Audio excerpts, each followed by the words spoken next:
Hello, hello, hello. Good morning, good morning, good morning. Welcome back to the channel. You guys see the moniker this morning? My phone, hold on.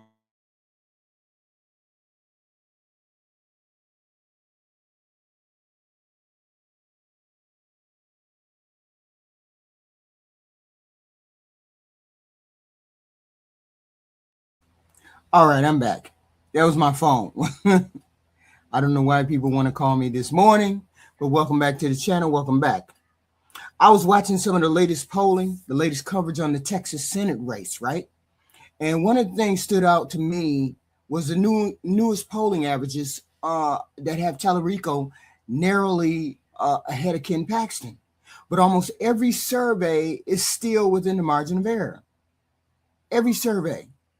And in other words, there's no clear leader yet in the Texas Senate race. And the race is competitive, and that's an important thing. So let me play this video. And so you see Talarico at 45.5%. You have Paxton at 44.5%. Now they've taken the last four polls here and they averaged it. That's where you're getting that number from. Okay, so we're going to take a look at the latest poll. This was Texas Pulse poll, and this was posted on 6/9/2026. You have a sample size of 807 likely voters. You have the margin of error plus or minus 4%. You have Talarico at 47%. You have Paxton at 44%. And then you have other at 9%. Now, when you're looking at this, you see Talarico at 47, Paxton at 49. This is within that margin of error because the margin of error is plus or minus 4%. Okay, so there is no... So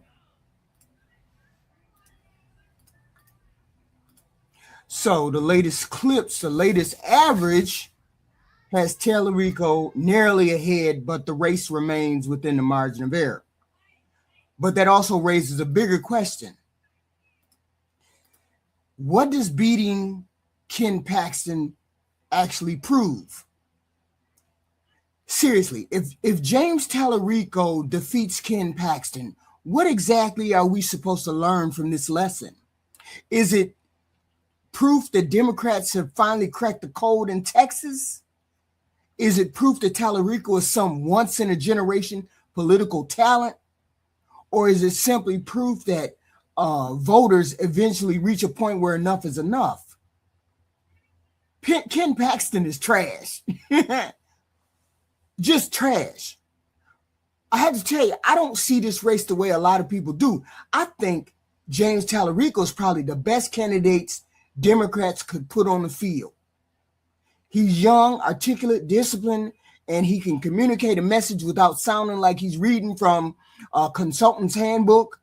If you ask me, the Democratic Party should nominate, I would probably point to somebody exactly like him, right? But that is only half of the problem. The other half is Ken Paxton, and that is where this conversation gets very uncomfortable. Let's be honest about this. If Talarico wins, are we really supposed to act like he climbed the biggest mountain in the world? Are we really supposed to pretend that defeating one of the most ethically controversial politicians in modern Texas history is some impossible political feat? I don't think so. In fact, I think the opposite. I think we put our best candidate up against the most trash Republican candidate. And maybe that is why I have such a hard time celebrating this Talarico win. This is not some great triumph. It's not because I dislike Talarico. I like Talarico. Quite the opposite, right? I think highly of this person. It's because I look across the aisle and I see Ken Paxton, a candidate who, by any normal political standard, should be disqualified, should have been disqualified years ago in the Texas whole world of politics, should have been disqualified. What's also interesting is not just this one poll, but it's a trend. Look at this. That Talarico has the lead. Now, what I'm also looking at is I'm also looking at patterns here. So you see this pattern here. You see the block of votes here where Paxton was ahead. This was back in earlier this year and part of last year. Now, what we're seeing now is we're seeing a block of votes here where Talarico either is tied or has the lead. Then you see this latest poll here where Talarico has the lead. And so what we could be seeing now is we could be seeing a pattern where Talarico is now picking up more steam and Talarico is now either leading in the polls or he's tied in the polls. And within that margin of error, of course, what we talked about. But the numbers are looking better for Talarico now than they were in the past. And they're looking worse for Paxton now than they were in the past. And so now. So, okay.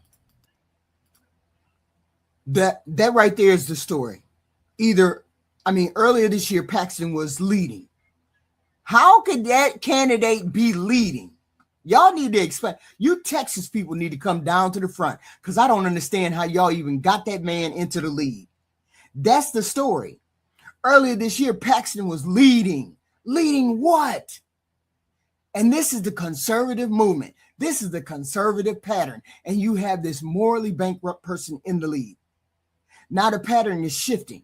Maybe this is not some political revolution. Maybe voters are simply running out of patience. Maybe years of baggage in Texas, the controversies in Texas, the ethical questions in Texas are eventually catching up to this candidate, this Ken Paxton. And honestly, maybe that is exactly what accountability is supposed to look like. But here's the part that really jumped out at me. Listen, look at this video. Listen. Paxton now than they were in the past. And so now let's look at some of the other questions that were asked. So they asked a question of favorability. And so Paxton had a favorability of 34%, unfavorable 52%. Now looking at Talarico's favorability. So Talarico's favorables 39%, unfavorable 34%. So we're looking here, you see that Talarico's favorables are higher than his unfavorable, which is good. Okay, that's what you want. And when it comes to Paxton, it's the opposite. His favorables are at 34. His unfavorables are at 52. Okay, so right now, Talarico has an advantage there. Generic ballot. This is important. Now we're talking. Hey! So did you catch that? James Talarico is viewed more favorably than unfavorably. Those are not the numbers of two equally positioned candidates. They're not on the same playing field. Those are the numbers of a credible challenger facing a candidate carrying years of baggage. And that is why I keep saying something that might sound crazy, but it's true. A dog in a dress should beat Ken Paxton. Any dog in any dress should beat Ken Paxton. Now, before people lose their mind, let me explain what I mean. That is not an insult directed at Talarico. I actually think Talarico is the strongest candidate Democrats could put on the ballot. I think we put our best foot forward in Texas. My criticism is directed entirely at the other side. What I'm saying is that if your opponent enters the race with numbers like that, if your opponent has spent years under a cloud of controversy, then beating him should not be treated as some once-in-a-generation political achievement. It should be the expected outcome. That should be standard. That should be normal to beat a Ken Paxton. We done got so used to lowering the bar. This whole political season since 2024, we have gotten so used to lowering the bar that we've forgotten what normal politics is supposed to look like, what ethical candidates are supposed to look like. I don't care if you're a Republican or Democrat, Independent, or somebody who never even votes. There used to be a baseline expected for public office. There used to be a point where scandal and ethical questions and repeated controversies actually mattered. There used to be a point where parties would quietly say, we can do better than this, and they would run that candidate out of town. Somewhere along the way, we stopped doing that. And that's the real story here. The real story is not the Democrats found a good candidate. That's not it. The story is that the Republicans have convinced themselves that none of that matters anymore. It matters very much. And we're going to prove it in Texas. Now, this is another part of the transcript that I agree with. Here, listen to this clip. The next question here, the cost of living is an important 98%, very important 86%. Okay, and we know, we talked about this when it comes to the economy, people are struggling. And this is why Democrats need to make this election about affordability. That's all they should be talking about. You don't need to talk about scandals. You don't need to talk about all the other things that are going on in Texas. What you need to be talking about is affordability. Talarico needs to be out there every day talking about, look, the cost of these items are way too expensive. Gas prices, the war in Iran, all this stuff is causing us to have to pay more. And what I'm seeing Talarico do is he's tying in corruption with the reason why you have to pay more. That could be a good strategy, but you have to focus on the fact that people are paying more because. Yes. So I think that's exactly right. Texans already know who Ken Paxton is. You don't need to say no more about Ken Paxton. Ken Paxton is the worst candidate. That's a trash candidate. And Texas should be ashamed of the fact that they voted for that candidate. Okay. They know his baggage. They know about the controversies. Running a campaign that simply says Ken Paxton is a flawed candidate is not enough. It's not good enough. We already know what he's about. Voters want to know what you're going to do about the price of groceries. They want to know what you're going to do about housing costs, insurance, healthcare, gas prices. The Democratic platform is free college, free healthcare, free school lunches, a progressive tax code, raising the minimum wage. These are things the Democrats care about. We don't care about none of this social issues and people being gay and trans and all that garbage. We care about these social issues. We care about these economic issues right here. College, healthcare, progressive tax cuts, raising the minimum. We care about those things. If you're a true Democrat, you care about those things. So those things should be the first and foremost things that Talarico should be talking about. Forget Ken Paxton, because we already know he's trash. You don't even need to say nothing about him. Every once in a while, let all the other people that do ads about Ken Paxton talk about his character. Talarico should be focused on what he can do for the American people, what he can do for the Texan people. Okay? They want to know whether their lives get better and easier if they vote for you. And this is where I think Talarico actually has an opportunity, not because he can expose Paxton's flaws. Who cares? Those are already out there. Record, detailed, he's been impeached. We don't need to talk about Ken Paxton anymore. We understand that he's a flawed degenerate. We get all that. But I think he can make the case that competency and integrity produce better outcomes for ordinary people. But I keep coming back to the basic idea.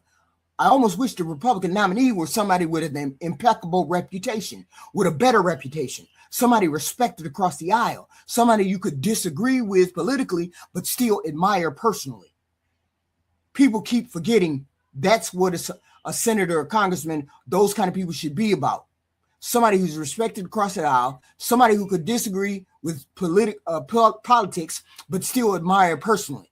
A true conservatives are people like Matt Romney, John McCain, Liz Cheney. Those are true conservatives. This conservative garbage they got going on these days, y'all ain't conservatives. These people that call themselves conservative, you ain't no conservative. You ain't like Mitt Romney, John McCain, Liz Cheney. You ain't no true conservative. You just pretending to be conservative because you don't like gay people. Shut your ass up. I wish they had a regular nominee. I wish they had a better nominee. Because then if James Talarico won, you could say that was a fight. That was a fair fight. That was a good fight. That was a real test of our candidate. The better candidate beat a worthy opponent. Instead, if Talarico wins, I think there will always be an asterisk attached to the conversation. Not because of anything he did wrong, but because people will always wonder whether Paxton simply collapsed under the weight of his own garbage and his trash and his degeneracy. And honestly, maybe he should. That is what accountability is supposed to look like. Ken Paxton should be ran out of town on a fucking rail. He should have been ran out of town on a fucking rail. That's why I know most of y'all ain't conservative. You're not true conservatives, not like John McCain, because this person never should have been nominated at all. Never should have been up for debate. Accountability is not some radical concept. It is an understanding that public office is a privilege, not a reward for surviving scandals. There's a larger reason for this race to matter. Let me play this clip. Ohio is a good pickup for Democrats. Also, Texas could be a good pickup for Democrats. And so if we see Democrats pick up that seat in Texas, now Democrats and independents are at 51, Republicans are at 49, Democrats take back control of the Senate. And so that is why when we're looking at Texas, not only is Texas in play, but if Democrats can win in Texas, they have a really good shot of taking back control of the Senate. Right. Okay. So yes, I want James Talarico to win. I think Texas would be better off if he does win.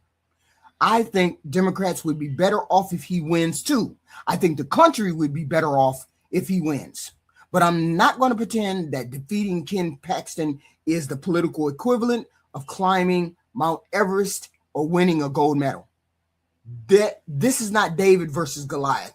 This is our very best candidate against their trash candidate, their most trash candidate. The conservatives' worst trash candidate. That's what we have. And maybe that is the most uncomfortable part of this entire conversation. Maybe the real question is not can James Talarico beat Ken Paxton? Maybe the real question is, how did the Republican Party get to a place where Ken Paxton was still the standard bearer? Where did you get to the point where y'all would nominate trash like that? Because if the Republican Party had held itself to the same standards like John McCain, Mitt Romney, that everybody else expects everyone else to meet, we would not even be having this conversation. We would be watching two respected candidates compete over ideas and visions.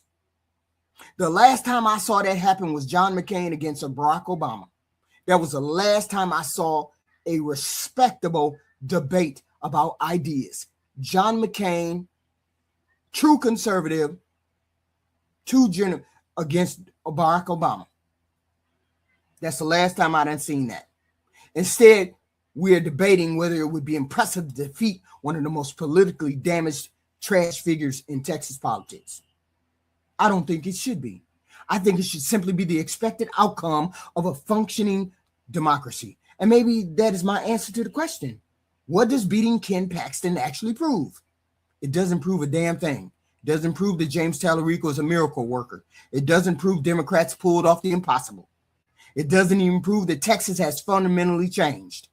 What it proves, if it proves anything at all, is that when one side puts its best candidate forward on the field and the other candidate and the other party refuses to move on from some of the most deeply flawed, degenerate characters, sometimes the voters decide enough is enough.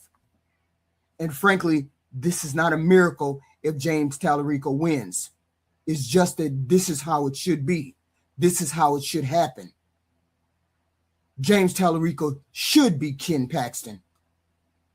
He should beat Ken Paxton. And it's going to say a lot for the Texas voters if he does not. So if you like my commentary and my take on this subject, please hit the like, share, and subscribe. I'd appreciate it. I appreciate the content. I will be back later on this evening with the Thursday evening show at 10 p.m. And I appreciate all of you guys. Let me read your comments. Hey, Black America. I bet you lose by 8 points. That don't even make sense. Don't even make sense, Black America. But it is what it is. I appreciate you all. Please hit the like, share, and subscribe. And I will be back later on this evening. Thank you.